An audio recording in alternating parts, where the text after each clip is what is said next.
अस्सलाम वालेकुम प्यारे प्यारे बच्चों, कैसे हो? आज मैं आपको जो स्टोरी सुना रही हूँ, स्टोरी का नाम है कोयल और कौवा। नदी के किनारे लीमू का पेड़ लगा हुआ था। उसके करीब ही एक आम का दरख्त था। लीमू के पेड़ पे एक कौवे का घोंसला था, जबकि आम के दरख्त पे कोयल ने घोंसला बना रखा था।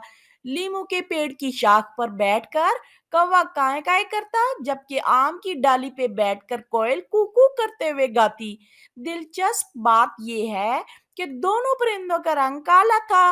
मौसम बहार में कोयल ने अपने घोंसले में अंडा दिया, उधर कौवे की मादा ने भी अपने घोंसले में अंडे दिए।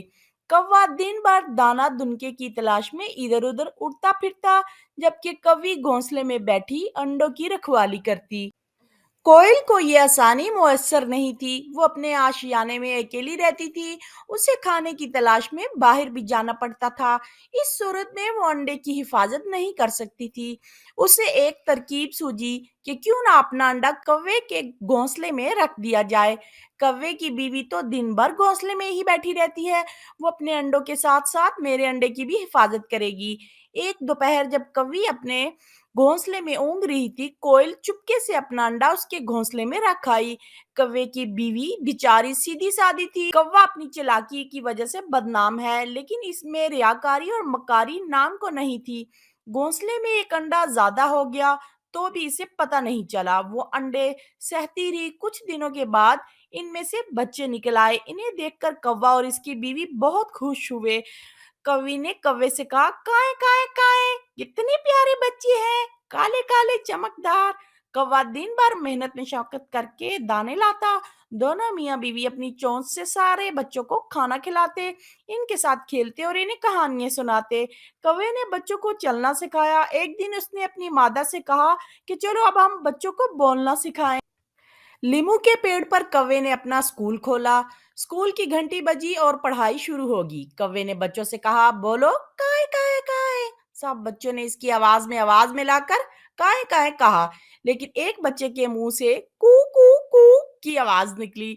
ये आवाज सुनकर कौवा चौंका, लेकिन उसने बच्चे से कहा, कू नहीं, काय काय बोलो। सारे बच्चे काय काय करने लगे, लेकिन वो बच्चा कू कू करता रहा। कौवे ने इसे चोंच मारकर कहा, ठीक से बोलो, काए काए काए। इस बच्चे को बोलना आता ही ना था। कौवे का सर फिर गया। इसने कहा, ये बच्चा बिल्कुल बुद्धू है, इसे कुछ नहीं आएगा। कुछ दिनों के बाद सारे बच्चों के पंख निकल आए और कौवे ने इन्हें उड़ना सिखाया। एक दिन बारिश हो रही थी। कोयल आम की डाल पर बैठकर गाने लगी, कू कू कू। इसके साथ ही कौवे के घोंसले से एक बच्चा उड़ा और कू कू चिल्लाते हुए कोयल के घोंसले की तरफ चला गया। कौवे ने ये माजरा देखकर कवि से कहा, अरे अरे, ये तो कोयल का बच्चा है। अपनी माँ की आवाज सुनकर ये इसके घोंसले में गया है। अफसोस, हमने अपने घोंसले की परवरिश नहीं की। कौवा अपनी बेवकूफी और कोयल की चालाकी पर कई दिन तक अफसुर्दा रहा, लेकिन अब क्या हो सकता था। कोयल अब भी कौवे की बेखबरी में उसके घोंसले में अपने अंडे रख आती है। जब बच्चे निकलते हैं तो सब एक ही रंग के होते हैं। बड़े होकर जब वो बोलना सीखते हैं तो काए काए की बजाय कू करते हैं। तो इस वक्त कौवे को अपनी हमाकत का एहसास होता है। फिर वो इसकी मादा इन्हें मार कर अपने घोंसले से भगाते हैं। उम्मीद है बच्चों, आज की आपको ये स्टोरी अच्छी लगी होगी।